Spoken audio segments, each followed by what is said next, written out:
잘 오셨습니다. 우리 인사 나누실까요? 앞뒤로 좌우로 인사 나누시겠습니다. 잘 오셨습니다. 우리 사랑한다고 이야기해 볼까요? 사랑합니다. 네, 무지개교회 오신 성도님들 사랑하고 환영합니다. 오늘도 하나님 앞에 주님만 바라보고 기쁨으로 감사로 우리 마음을 내려놓고 예배 드리시고, 그리고 또 예배 가운데도 그리고 예배 후에도 성도님들 아름다운 교제가 있기를 바랍니다. 아멘. 네, 이제 우리 같이 말씀 보도록 하겠습니다. 오늘 함께 보실 하나님 말씀은 욥기 42장 5절 6절입니다. 욥기가 찾기가 쉽지 않지요. 구약성경 805페이지. 우리 찾으셨으면 한 목소리로 같이 읽겠습니다. 시작. 내가 주께 대하여 귀로 듣기만 하였사오나 이제는 눈으로 주를 배움나이다. 그러므로 내가 스스로 거두어 드리고 티끌과 재 가운데서 회개하나이다. 아멘. 아멘. 여러분들 욥기 다 읽으셨죠? 예. 다 읽으셨어요. 예. 우리 못 읽으신 분도 있겠지만 욥기를 읽다 보니까 내용이 상당히 어렵죠. 욥기를 내용이 많이 어려운데 욥기를 간단하게 정리를 해드려야 될 것 같아서 그냥 읽으면 욥기가 이게 정말 무슨 말씀인가 헷갈릴 텐데, 그 욥기 안에 있는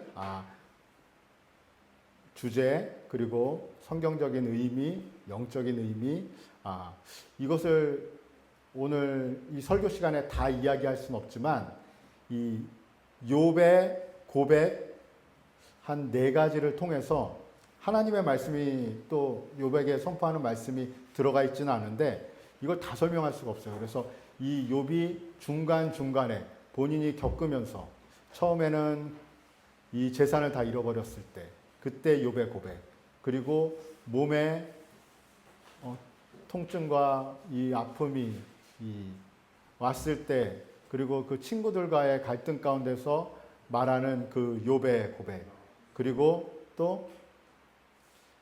그 하나님을 만나고 나서의 욥의 고백. 이 욥의 고백을 통해서 이 욥기서를 좀 이해하는 시간을 갖도록 하겠습니다. 욥은 어디 사람이죠? 예, 외국 사람. 예. 욥은 이 창세기 족장 시대로 좀 넘어가야 돼요. 사실은 아브라함 시대, 여러분 아실 텐데 그 시대에 우스 땅에 있었던 사람이에요. 욥은 꽤 오래 전에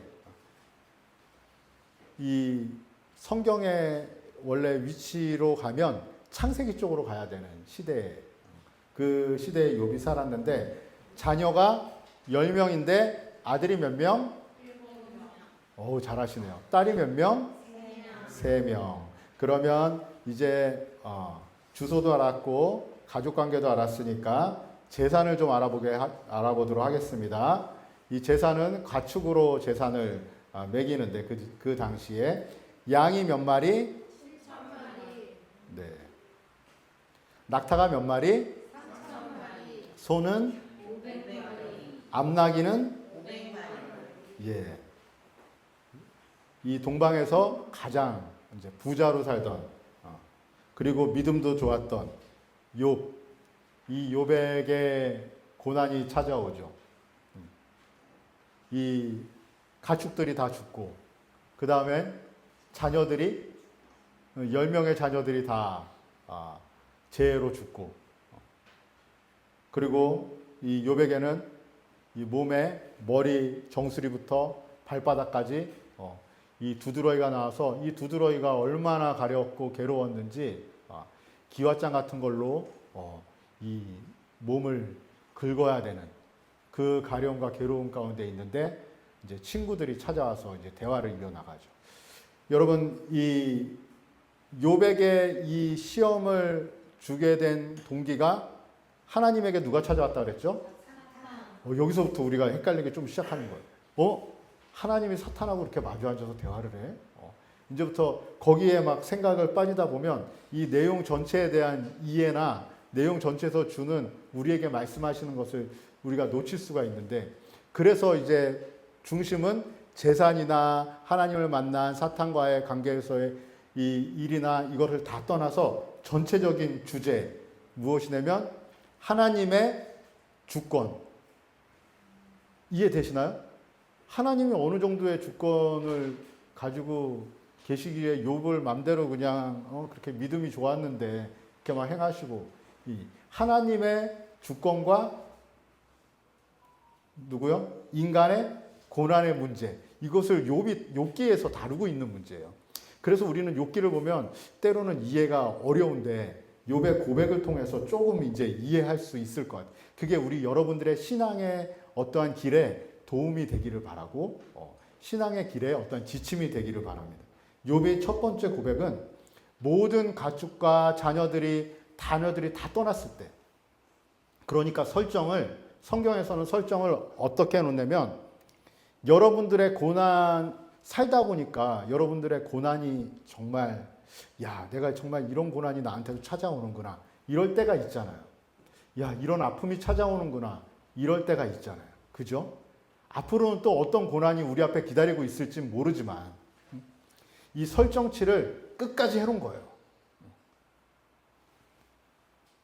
얼마 전에 이 자녀를 잃은 어느 가정에 장례식장에 갔다 오면서 아무도 위로를 해줄 수가 없는,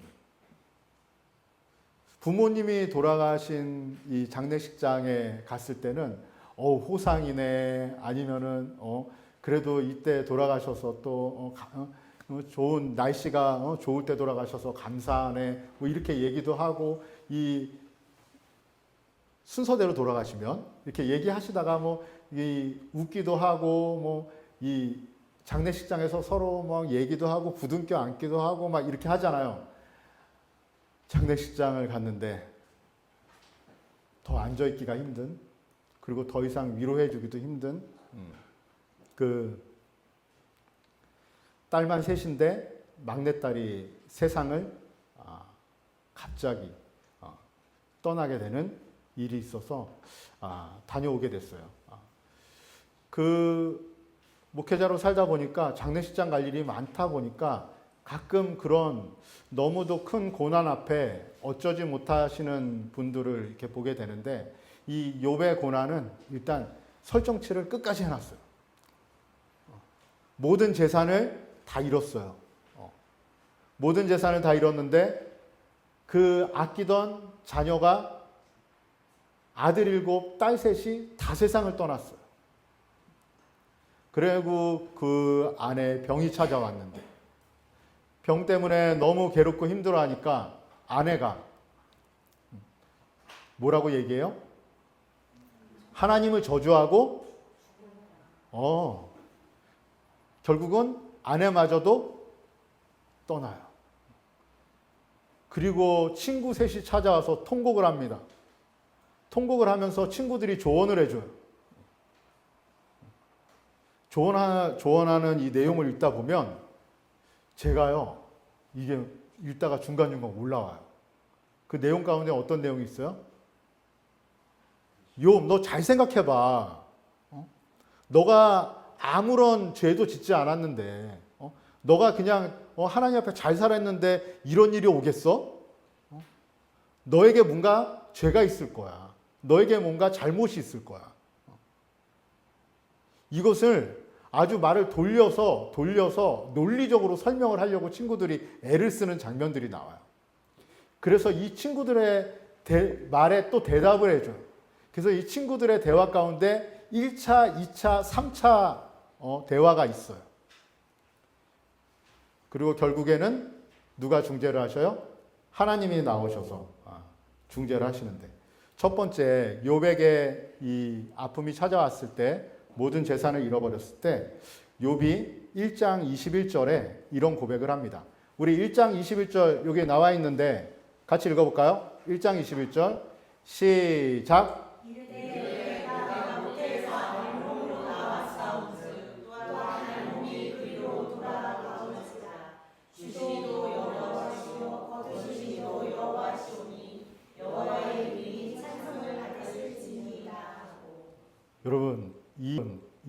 고백이 나오기가 사실은 쉽지 않은 게 아니라 너무 힘든 일이죠. 다 잃었는데 자녀도 잃고 재산도 잃고 다 잃었는데 욥이 이 고백을 한다라는 것은 우리가 잘 생각해 볼 여지가 있어요. 이 하나님과의 관계 속에서 우리가 여러분들 어느 날 어느 순간에 또 어느 시기에 하나님과의 관계가 깊어질 때 여러분들 느끼는 증상 같은 거 혹시 하나 있지 않으세요? 찬양 가사에도 나오는데 이런 가사가 저는 와닿아요. 어떤 가사냐면 세상과 나는 간 곳 없고 구속한 주만 보이도다. 이 찬송가가 음이 어떻게 되죠?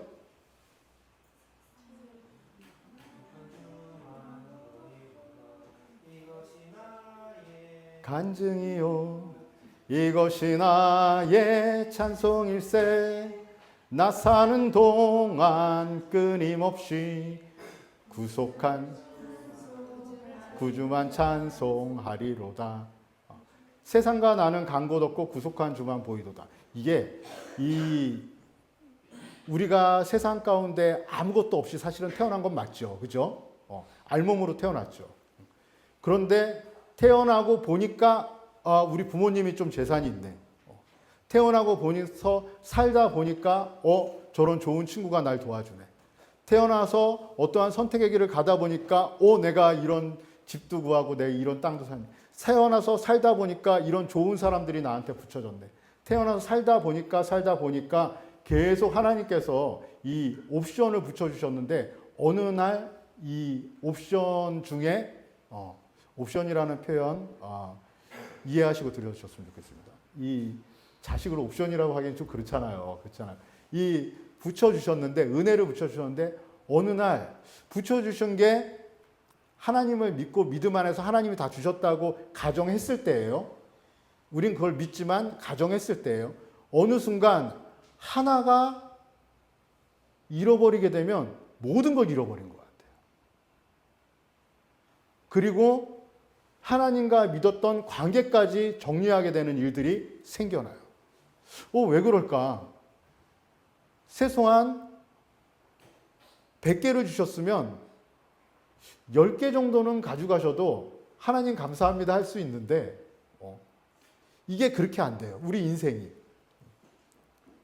그런데 참 희한한 일 중에 하나는 이 찬양의 가사처럼 우리가 뭔가를 이렇게 하나님 앞에 갖게 되고 얻게 되고 챙기게 되고 하나씩 늘어날 때는 우리가 뭔가로 채워질 때는 우리 마음에 무엇을 두지 못해요? 우리 마음 한자리에 하나님을 두지 못해요. 공간이 안 돼요. 공간이. 하나님을 우리의 마음에 품고 살 수 있는 공간이 안 돼요. 그리고 믿어지지가 않아요.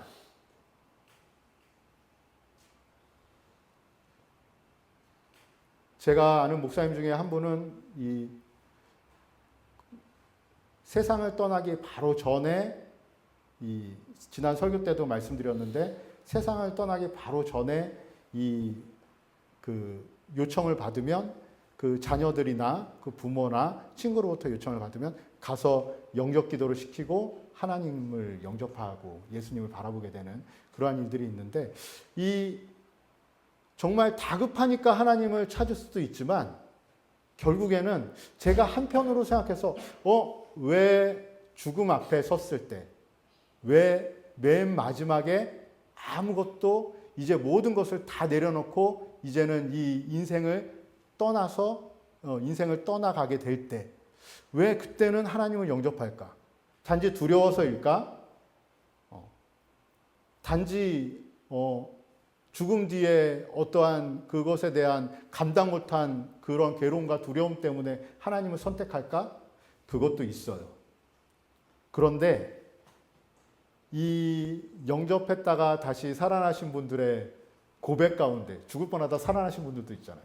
고백 가운데 증언을 보면서 제가 느끼는 것은 무엇이냐면 이 고백이 있더라고요. 그런 두려움도 있지만 이제 세상 것을, 내 목숨을 떠나면 세상 것을 다 내려놓는 거잖아요, 사실. 다 내려놓으니까, 다 내려놔야 되는 상황이 되니까 거기에 하나님이 내 마음 안에 들어올 공간이 넓게 자리 잡고 있다라는 고백을 하더라고요. 그런 거예요. 그래서 우리가 하나님을 믿고 하나님 앞에 나가고 하나님과의 관계가 깊어지면 우리 안에 내 재산이나 자녀나 가진 것이 많아도 하나님 앞에 신실한 관계를 누리고 있는 사람은 어떤 고백을 하게 돼요? 조금 전에 찬양의 고백을 하게 되는 거예요. 세상과 나는 간곳 없고 구속한 주만 보이도다. 여러분 안에 주님의 마음을, 하나님을 담아둘 공간을 여러분들 비워두는 은혜가 있기를 바랍니다. 이 욥이 이제 모든 것을 다 잃어버린 순간에 고백하는 것은 뭐예요? 내가 모태에서 알몸으로 나왔은즉 주시니도 여호와시오 거두시니도 여호와시니 여호와의 이름이 찬송을 받을지어다. 이 고백을 욥이 합니다. 그리고 우리가 19장 25절 에서 27절도 한번 읽어볼까요? 찾으셨으면 여기 나와 있습니다. 안 찾으셔도 됩니다. 19장 25절에서 27절 시작.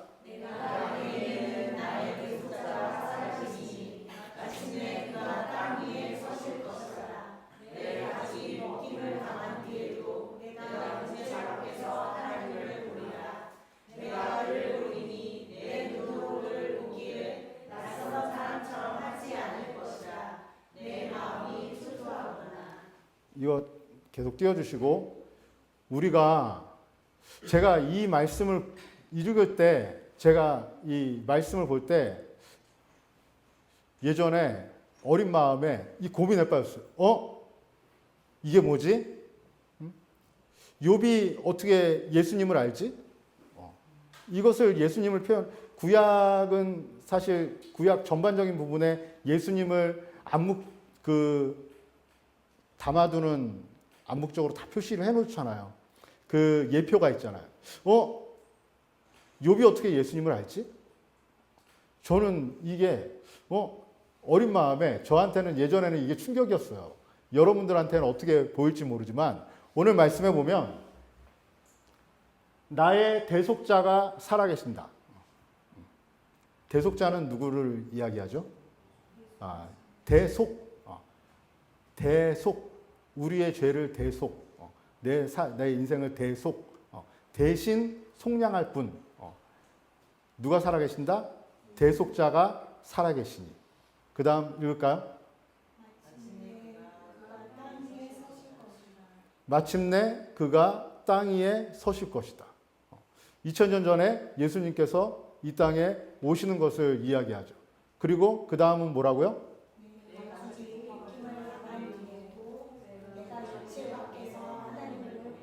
네. 자기의 인생을 21절에서는 자기가 모든 것이 끝남을 이야기하지만 19장에 와서는 무엇을 이야기해요? 자기의 썩어질 육체로 끝이 안 날 것이라는 걸 아는 거예요. 요셉은. 그죠? 그리고 이것은 예수님이 이 땅에서 부활하시고 우리의 죄를 사해 주실 것을 훨씬 이전에 예수님이 이 땅에 오시기 전에 욥에서 기록되어 있어요.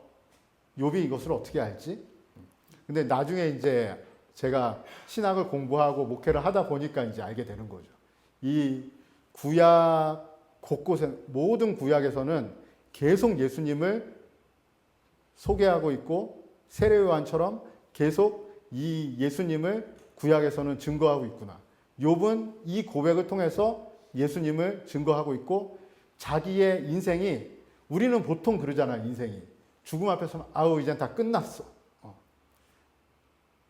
죽지 않는데도 우리는 가끔 우리 입에 달고 살잖아요.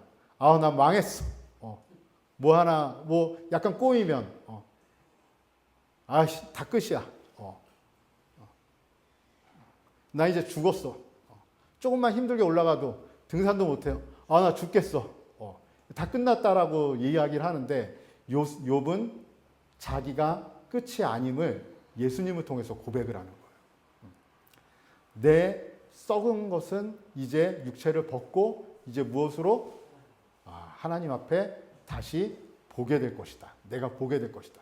이 욥은 결국에는 무엇을 가지고 있어요? 신앙을, 부활의 신앙을, 천국을 소망하는 그 은혜를 욥은 그 죽음 앞에서도 고백하고 경험하는 거예요. 시간이 많이 가서 우리 욥기 42장, 오늘 본문이죠. 42장 5절 6절 읽겠습니다. 시작. 내가 주께 위하여 귀로 듣기만 하였사오나 이제는 눈으로 주를 배웠나이다. 그러므로 내가 스스로 거두어드리고 끝과 제 가운데서 회개하나이다. 성경을 아무리 많이 읽어도 우리가 하나님 안에서 아무런 정말 많은 깨달음이 있어도 우리가 어떤 사람을 보면서 비교해서 견줄 때 야, 저 사람은 왜 신앙의 모습이 저럴까? 하나님 믿는 건 바로 이런 건데 이렇게 많이 알고 있어도 신앙이 깊고 깊고 깊어도 하나님을 마주하니까 자기는 욥은 하나님을 개미가 코끼리 엉덩이에 다리에 붙어 있으면서 이 코끼리를 표현하듯이 욥이 자기가 정말 신실하게 하나님을 믿었고 그것을 친구들에게 하나님은 이런 하나님이야. 하나님은 이런 분이야. 그 전에 여러분들의 고백 가운데 욥이 이렇게 훌륭한 고백을 했지만 하나님을 보고 나니까 욥은 어떻게 해요? 자기의 모든 말한 걸 다 걷어들이는. 그래서 그러므로 내가 스스로 거두어 드리고 티끌과 죄 가운데서 회개합니다. 그 전에 욥은 이 친구들이 그랬어요. 너 회개해야 된다. 너 잘못했어. 근데 이제 욥은 너무도 화가 나는 거죠. 내가 너네보다 잘못 살았을까?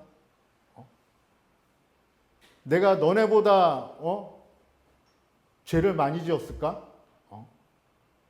너넨 그럼 나보다 죄를 안 지어서 그렇게 멀쩡하게 살고 있고 나는 너네보다 하나님 안에 잘못 살아서 내가 이 모양 이 꼴인가? 욥은 그 이야기를 하고 싶었어요. 친구들 안에서. 그래서 자기의 의를 계속 드러내요. 내가 그 정도까지 잘못하진 않았다. 이건 뭔가 하나님의 뭐가 있을 거다. 그런데 정작 하나님을 만나고 나니까 욥이 어떤 고백을 해요? 그제서야 이제 욥이 회개하는 장면이 나와요. 당대의 의인이라고 하나님이 칭찬하던 욥이 하나님 앞에 서니까 어떻게 해요? 스스로 모든 것을 걷어들이고 하나님 앞에 회개하는 그러한 은혜의 장면이 나옵니다.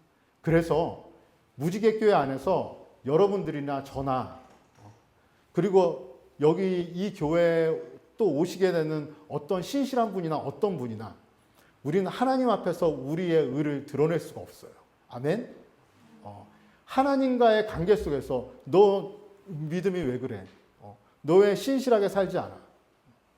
가끔 여러분들 약간 의문이 들 때가 있을 거예요. 어떤 의문이냐면 아니 우리가 좀 잘못하면 우리가 좀 신앙 안에서 좀 신앙의 모습을 보이지 않고 정말 책망할 일이 있고 왜 하나님의 자녀인데 그렇게 살아요?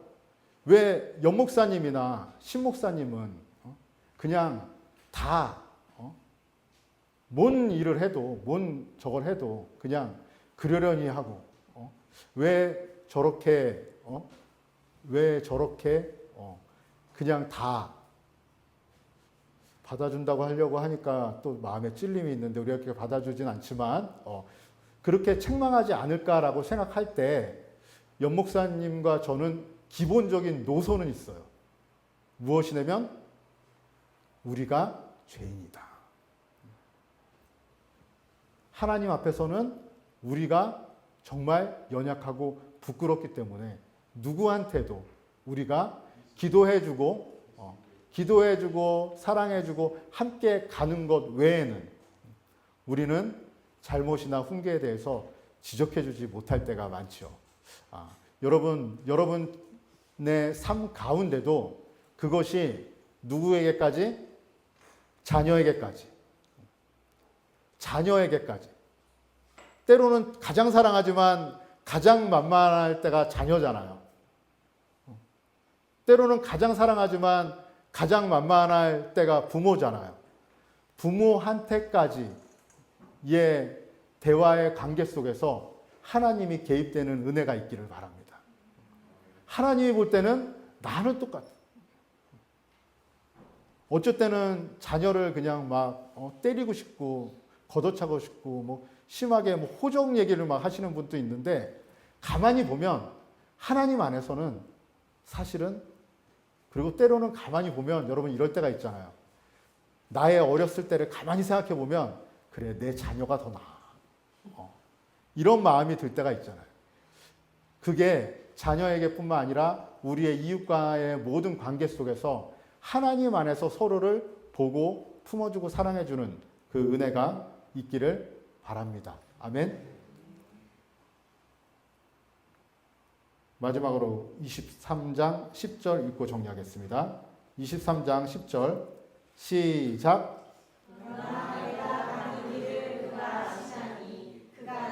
단련하신 후에는 내가 순금같이 되어 나오리라. 여러분들 안에 고난이 살다 보면 너무 힘든 일도 있고, 지금 여러분들의 삶이 너무 힘들 수도 있고 고난 가운데 있을 수도 있고, 앞으로도 우리의 여정은 이 기쁨의 연속이기도 하지만 고난의 연속이 계속 있을 거예요. 어쩔 때는 너무 힘들어서 차라리 욥처럼 죽는 게 낫겠다라고 생각할 때도 올 수도 있어요. 그럴 때 이 욥의 23장의 고백이 여러분 안에 말씀에 마음에 심겨지기를 바랍니다. 무엇이냐면 내가 가는 길, 내 인생길을 누가 안다고요? 주가 아시나니 그가 나를 어떻게 하신다고요? 단련하신 후에는. 그가 나를 고난 가운데, 내 인생의 여러 문제 가운데 하나님은 우리를 계속 단련시키시거든요. 그냥 출애굽하셨다고 생각하시면 돼요. 광야라고 생각하시면 돼요. 그 가나안 땅, 천국에 가는 우리가 인생길에 눈을 감는 그날까지 하나님은 계속 우리를 어떻게 하셔요? 단련시키시는 거예요. 우리는 겸손하면 돼요. 단련시키는 하나님은 우리를 어떻게 만드신다고요? 단련하신 후에는 내가 어떻게 된다? 순금같이 되어 나아가리라. 하나님을 믿고 하나님 바라볼 때 내가 이 24K 정금이라는 예전에 표현이 있는데, 순금이 돼서 주님 앞에 딱 설 때에, 주님을 바라볼 때에, 주님을 바라보면서 주님 앞에서 고개를 민망해서 돌리는 것이 아니라 주님께 안기고 주님의 품 안에서 영원한 천국을 누리는 무지개교회 식구들 되어지기를 간절히 바랍니다. 이 시간 하나님 앞에 찬양하고 기도할 때 찬양 먼저 할까요? 비준비하시니. 하나님을 인정하고 살든 인정하고 살지 않든 그건 사실 자유예요. 하나님이 그 자유를 허락하셨어요. 그렇다면 여러분, 하나님을 인정하신다면 하나님 안에서 세상을 볼 수 있고 하나님의 마음으로 나의 자신을 볼 수 있는 은혜를 누리시기를 원합니다. 그럴 때 우리 안에 평안이 있고 기쁨이 있고 고난도 하나님 안에서 해결되어 줄 줄 믿습니다. 그 위대하신 우리와 함께 하시는 하나님을 찬양하겠습니다.